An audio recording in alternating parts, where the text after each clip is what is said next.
పెళ్ళైనా పండగైనా వేడుక ఏదైనా పట్టు చీరల ప్రత్యేక వేదిక వారాహి సిల్క్స్.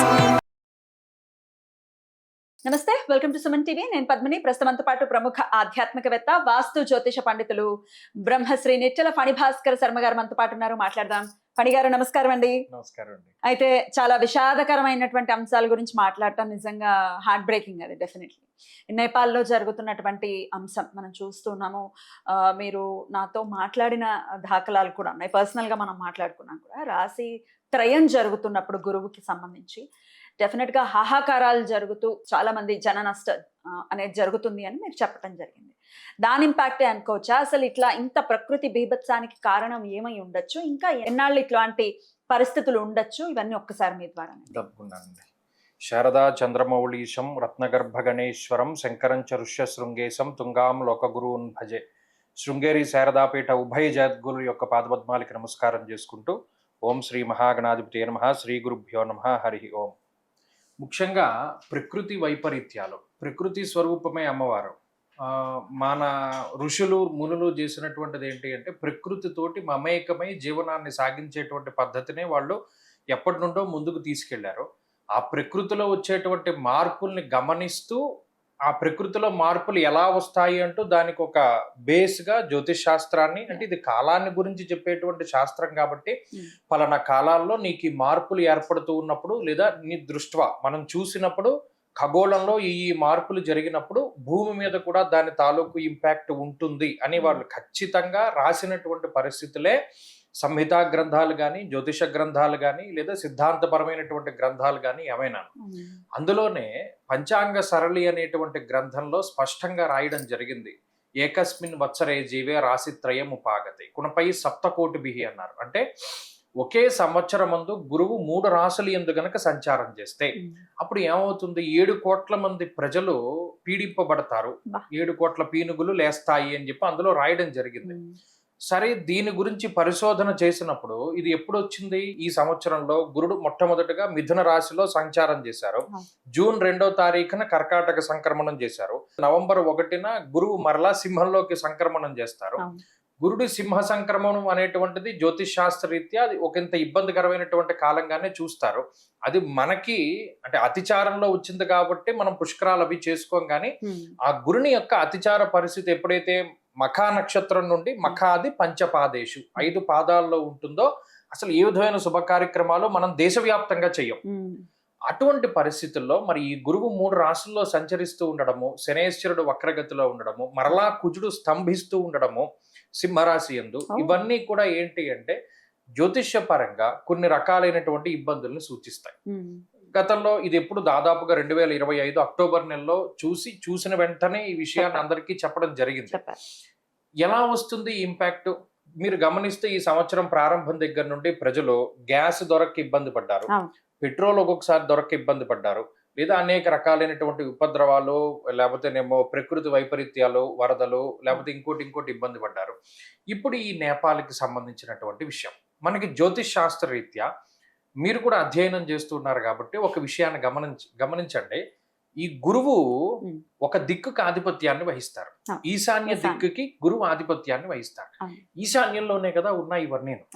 సో ఆదేశాలే ఇంకా ఎక్కువ ఇబ్బంది పడడానికి అవకాశాలు ఉంటాయి. అందుకనే మొట్టమొదటి నుండి మేము చెప్పుకుంటూ వస్తున్నటువంటి విషయాలు ఏంటంటే తూర్పు లేదా ఉత్తర భాగంలో ఉండేటువంటి భారతదేశానికి సంబంధించినటువంటి ప్రాంతాలలో కొన్ని ఇబ్బందులు రావడానికి అవకాశాలు ఉంటాయి.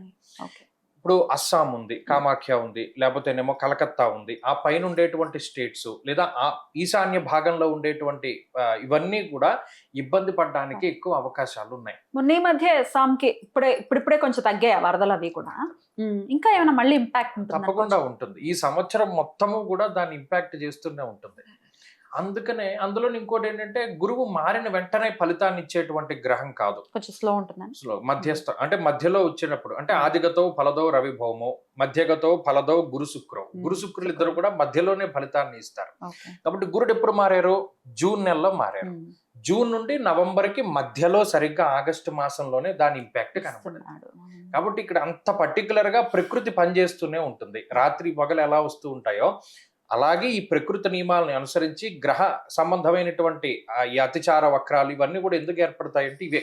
అంటే భూమి మీద ఏం జరుగుతుంది, మన మానవుడు ఏమనుకుంటాడో, అబ్బో మనం 7 అంతస్తుల మేడ కట్టుకున్నాము, ఆ పైన కూర్చుని ఉన్నామో మనల్ని ఎవరు చేంజ్ చేస్తారని అనుకుంటూ ఉంటాం. కానీ ఏమో ఓ చిన్న పండులో ఉన్నటువంటి పురుగు తక్షకుడిగా మారి కాటేసినటువంటి సందర్భాలు కూడా చాలా ఉన్నాయి.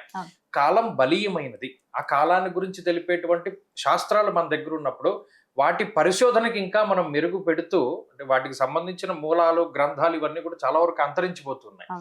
ఈ మూలాలని పట్టుకుని, సంహితా గ్రంథాలను పట్టుకుని మనం ఇంకా ఎంతవరకు ప్రజల్ని జాగృతం చేయవచ్చు అనేటువంటి విషయాలను కూడా మనం పరిశీలన చేయాలి. ఇప్పుడు ఈ గురుడి యొక్క మార్పు ద్వారానే, అంటే ఆయన వల్లే మరి ఈ ఆగస్టు మాసంలో అటు ప్రభుత్వానికి కానీ లేదా ప్రజలకి కానీ చాలా తీవ్రమైనటువంటి ఇబ్బందులు అవి వాటిల్లాయి. మీరు ఆగస్టు నెలంతా చూసుకోండి, చాలా ఇబ్బందికరంగా సాగింది. కాబట్టి ఇది సెప్టెంబర్, ఈ ఇంపాక్ట్ ఇప్పుడు తగ్గచ్చు. మరలా ఎప్పుడు ఉంటుంది, డిసెంబర్ మాసంలో. అక్టోబర్ లో ఎంట్రీ అవుతాడు, డిసెంబర్ లో మళ్ళా ఇబ్బందులు వస్తాయి. కాబట్టి డిసెంబర్ నెలంతా కూడా భారతదేశ వ్యాప్తంగా, అంటే అది ఏదైనా ఒక గొప్ప వార్త బయటికి రావచ్చు. ఇప్పుడు గతంలో రాహుకేతువుల మధ్యలో గ్రహాలు పడినప్పుడు, కాలసర్ప దోషాలు అవి పడినప్పుడు, లేదా గురుడు అతిచారము శని వక్రాలు కలిసి ఉన్నప్పుడు ప్రజలు ఎలా అయితే ఇబ్బంది పడ్డారో, ఈ డిసెంబర్ మాసంలో కూడా ప్రభుత్వం ఏదైనా ఒక కీలకమైనటువంటి నిర్ణయాన్ని వెలువిచ్చడానికి అవకాశం ఉంటుంది.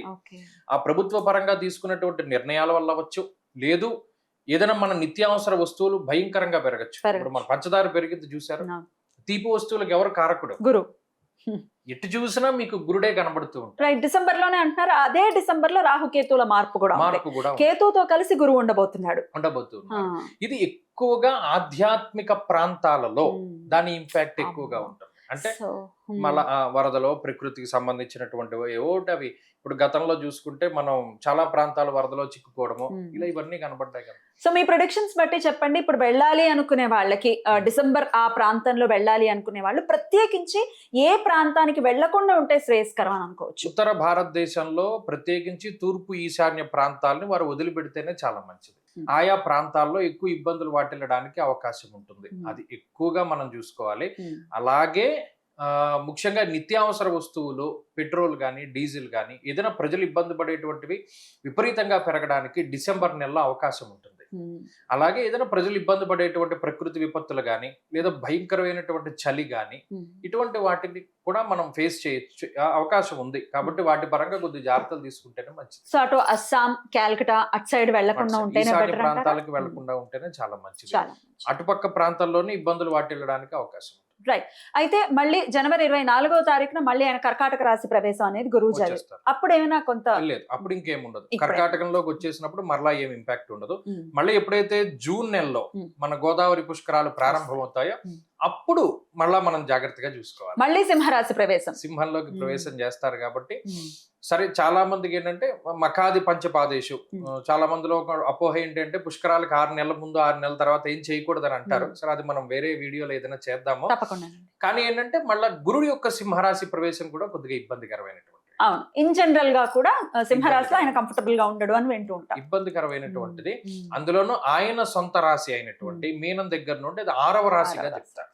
అది కూడా కొంత ఇంపాక్ట్ ని కలగజేయచ్చు. సరే, అది పక్కన పెట్టినా మామూలుగానే ఆ సింహరాశి ప్రవేశం మంచిది కాదు. అదే అయిన దగ్గర నుండి మరలా ఆయన సగం వరకు ప్రయాణం చేసిన తర్వాత సగంలో ఏదైనా ఈ గ్రహస్థితుల మార్పు ద్వారా ఏదైనా ఇబ్బంది వాటిల్లొచ్చు. ఇది ప్రొడక్షన్స్. డెఫినెట్ గా మరి ముందే ఎందుకు చెప్పలేదు అంటే ముందు చెప్పారు, చూడలేదంటే.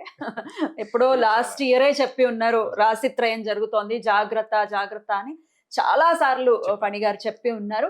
ఇప్పుడు కూడా మళ్ళీ చెప్తూ ఉన్నారు. ఒకంత మీరు జాగ్రత్త తీసుకోవాలని చెప్పి ఈ వీడియోని మీకు అందించడం జరుగుతుంది. Thank you so very much అండి. నమస్కారం.